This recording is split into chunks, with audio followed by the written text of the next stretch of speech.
What's up, everybody? Tyson Roush. Let's talk Jets. Hope everybody's had an excellent week. It is such a chaotic time right now during the holidays. Thank you to everybody who's been joining us on the streams and checking out our videos. We definitely appreciate it. Jets, Dolphins, Sunday down in Miami. I think the weather says rain, but better weather in New Jersey. Going to be an interesting game on so many levels. You have the Dolphins who, heading into last week, were flying high. They have a bad loss to the Titans where they give up, I think, like 14 points in 3 minutes, leaving the fans afterwards questioning McDaniel, ripping two and everything else. Then you had the Jets, who were written off by the fan base, go out and shock the Texans, and Zach Wilson has the best game of his career. So you had the Dolphins looking to bounce back. You're expecting them to be motivated and angry. And you had the Jets kind of inspired, hoping to kind of stay relevant in the mix.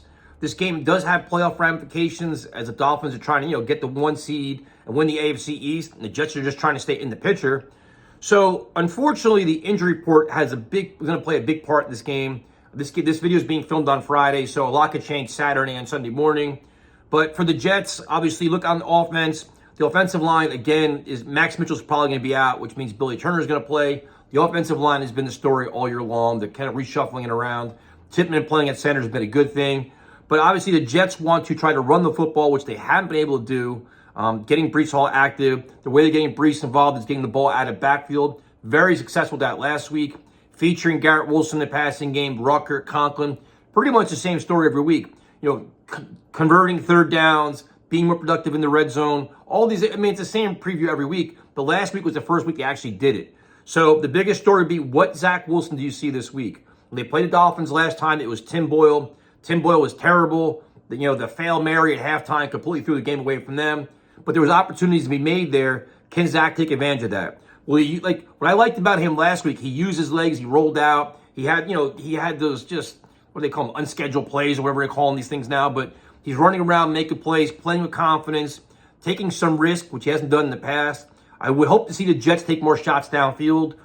Xavier Howard's banged up, which, maybe take advantage of that if possible. It's hard to say what to expect. Like, part of you, the cynical Jet fan, who's like, you know what, that was a one-hit wonder for Zach. He'll go back to same old Zach this week, spit the bit, and we're all going to be pissed off again. Or you kind of hope that he just starts, he's playing that carefree style, and he makes big plays. Hackett's got to help him, get him in the flow of the game. The scripted plays for Zach, the scripted plays in general never seem to work. They had their most impact last week in the second half. So I don't know what's going to happen there. For the Dolphins on offense, the big story there is going to be Tyreek Hill. He's banged up. I think if he does play, he'll be mostly a decoy, and then they try to get the ball to Waddle and everybody else. They're going to want to run the ball at Mostert. But their offensive line is decimated too. They had, a backup center. I think Armstead's banged up. So you look at the Jets defensive line, the defense can get after it. They had success on the Black Friday game. They had the pick six. And you figure if they can dominate the line of scrimmage, stop the run, and force two into mistakes, this game gets interesting. Like, the Jets don't want to get in a shootout with the Dolphins. They want to keep it low and ugly and physical and kind of maybe get some points on defense, get some points on special teams, and then if the offense can contribute to anything, this game gets really, really interesting. So, in terms of prediction, man, I don't know. I don't know, man. I just think this is going to be an ugly game. I think the defenses are both going to both get after it. My level of confidence in Zach probably isn't where it should be based on just his past performances. So... man, it would be so interesting to see the Jets win this game because you're watching the practice highlights and you see Aaron Rodgers throwing the ball around. He looks comfortable. He looks fluid. He's no limp. He looks great. And you're like, man, just find a way to win this game on Sunday. And then now it gets really interesting. That Christmas Eve game was the Commanders. You're like, dude, could Aaron Rodgers be playing? Could the Jets make a run here and win out? Can they possibly make a run at the playoffs? I don't know what to do. The spread's like 8.5. I'll say this. I take the Jets on the points. Kind of like a chicken way out of this one.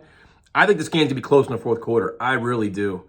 I just think the Dolphins are the better team. They probably need this game more. And they play well at home, minus what happened last week. Damn. Like, my heart said, like, my football mind says, probably 21-17 Dolphins, But my heart's saying, you know what? They find the Jets win like 23-20. They find a way to sneak this one out and get us completely suckered back in when we gave up, and now we're fully vested, and they'll be sitting there on Christmas Eve sweating and nervous and frantic or trying to find a way to beat the Commanders. But let me know what you guys think, what your predictions are.